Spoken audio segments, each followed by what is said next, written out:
Und nicht nur, dass es normalisiert ist, sondern dass man immer noch als irgendwie so der Spaßverderber gilt, wenn man nicht trinkt. Und ich habe das so oft erlebt. Zum Beispiel war ich auf einer Hochzeit, wo ich meine alte Familie, also halt Familie getroffen habe, die ich lange nicht mehr gesehen habe.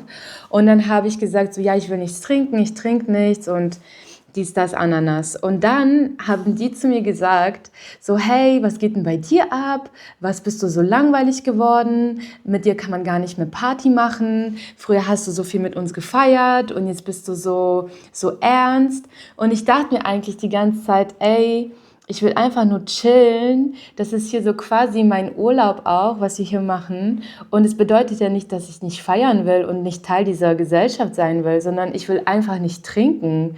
Und ich hatte das Gefühl, dass mir das so die ganze Zeit so vorgehalten wurde und man mich einfach so krass animieren wollte, dass ich was trinken soll, weil ich sonst so die Spaßverderberin bin. Und ich finde es einfach so krass am Arsch einfach. Ich finde, das geht gar nicht, weil einerseits so wird es voll den Jugendlichen auch weitergegeben, dass man irgendwie trinken muss, um Spaß zu haben und gleichzeitig wird man so voll in so unter Druck gesetzt und voll oft habe ich dem Druck zum Beispiel auch nicht standgehalten und am Ende heißt es so, ah ja, wir haben es doch wieder krass gefeiert und wow, das ist wieder heftig gefeiert und ich dachte mir, nee, ich habe einfach voll einen über den Durst getrunken und ich hätte auch gerne halt nicht getrunken gehabt, aber ja, es ist halt manchmal nicht so einfach, denn so halt so eine Grenze zu ziehen im Ganzen. Und jetzt bin ich an dem Punkt angekommen, wo ich halt ein Jahr nicht getrunken habe. So an Silvester habe ich ein bisschen Sekt getrunken, das war's. Aber ansonsten, ich bin schon so lange ohne Alkohol und mir geht's einfach so viel besser. Ich vermisse einfach 0,0 diesen Kater, den man so hat. Es hat mich einfach so räudig fühlen lassen. Und ich denke halt immer mehr drüber nach, dass es irgendwie nicht sein kann, dass Leute, die nicht trinken, als uncool gesehen werden und Leute, die trinken, als normal gesehen werden. Weil letztendlich ist das alles voll die Verarsche von diesen ganzen Alkoholindustrien und bla bla bla. Und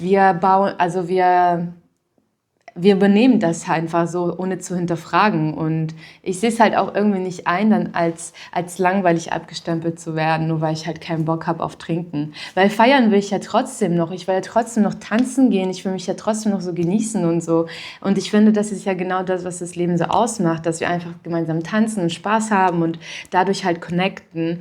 Aber ich finde, Alkohol disconnected. Das macht vielleicht kurz lockerer, aber es verfälscht auch voll viel. Und am Ende gibt es voll auf Blackout und Kater und man weiß nichts mehr vom Abend und ist peinlich und man ist beschämt und ja, ist halt einfach nicht so angenehm. Deswegen finde ich, dass man das viel mehr normalisieren sollte, dass es eben voll cool ist, wenn man nicht trinkt. Jetzt ohne natürlich die anderen zu bashen, weil wenn jemand bashen, ohne die anderen so zu bashen, weil letztendlich kann jeder machen, was er machen will, aber dass man so, ja, dass man, dass man einfach in Ruhe gelassen wird, vielleicht einfach das, dass man einfach in Ruhe gelassen wird, wenn man einfach keinen Bock auf Trinken hat und dass es genauso cool ist.